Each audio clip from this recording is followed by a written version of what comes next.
जय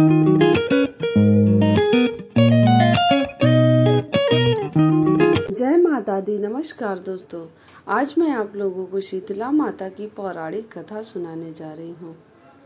शास्त्रीय मान्यता के अनुसार चैत्र कृष्ण पक्ष की अष्टमी, वैशाख, ज्येष्ठ और आषाढ़ महीने के कृष्ण पक्ष की अष्टमी को शीतला अष्टमी पूजन करने का प्रावधान है। इन चारों महीनों के 4 दिन का व्रत करने से शीतला जनित बीमारियों से छुटकारा मिलता है। इस पूजन में शीतल जल और बासी भोजन का भोग लगाने का विधान है। श्रद्धालु शीतला अष्टमी का व्रत रखकर माता की भक्ति करके अपने परिवार की रक्षा करने के लिए माता से प्रार्थना करते हैं। ऐसा माना जाता है कि शीतला माता भगवती दुर्गा का ही एक रूप है। भारतीय उपासना पद्धति जहाँ मनुष्य को आध्यात्मिक रूप से मजबूत करती है, वहीं शारीरिक और मानसिक रोगों को दूर करने का भी इसका उद्देश्य होता है। कहा जाता है कि गर्मी के दिनों में शरीर में अनेक प्रकार के पित्त विकार भी प्रारंभ हो जाते हैं। ऐसी मान्यता है कि शीतला अष्टमी का व्रत रखने से छोटी माता का प्रकोप नहीं होता। शीतला सप्तमी और शीतला अष्टमी व्रत मनुष्य को चेचक के रोगों से बचाने का प्राचीन काल से चला आ रहा व्रत है।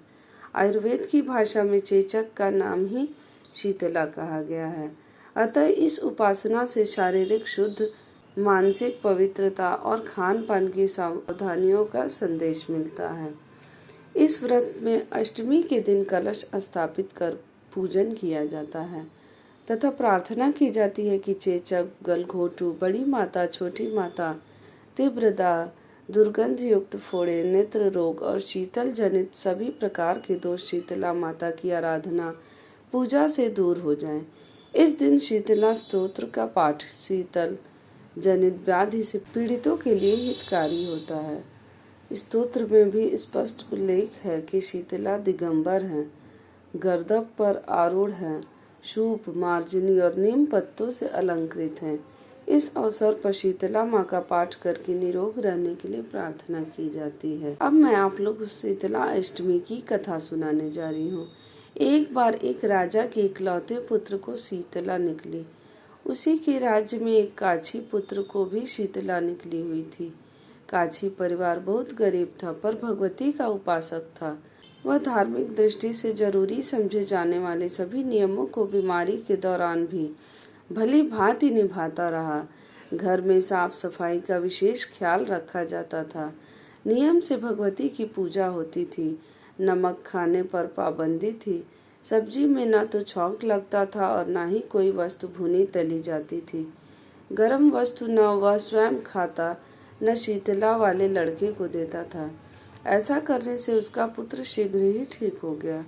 उधर जब से राजा के लड़के को शीतला का प्रकोप हुआ था, तब से उसने भगवती के मंडप में सतचंडी का पाठ शुरू करवा रखा था।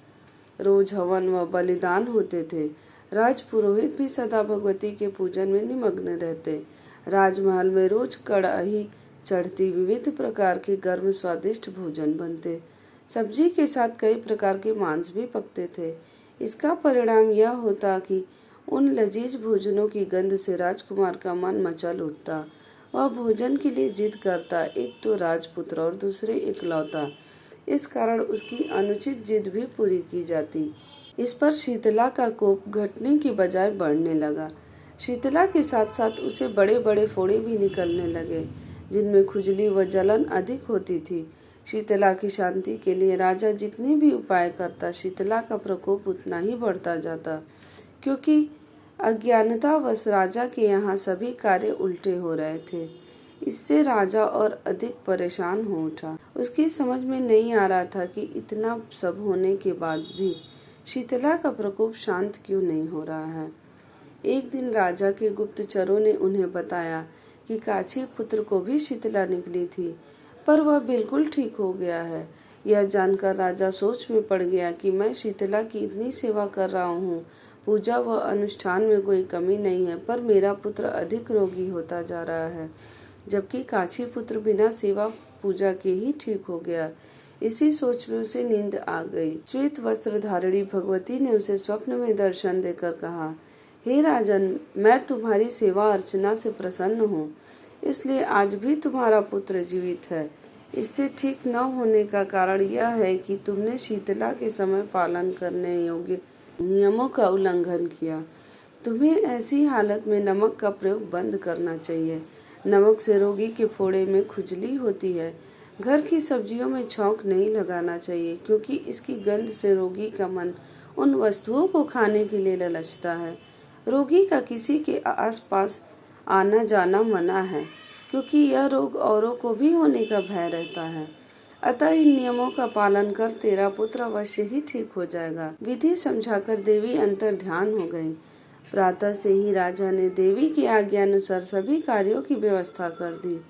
इससे राजकुमार की सेहत पे अनुकूल प्रभाव पड़ा और वह शीघ्र ही ठीक हो गया।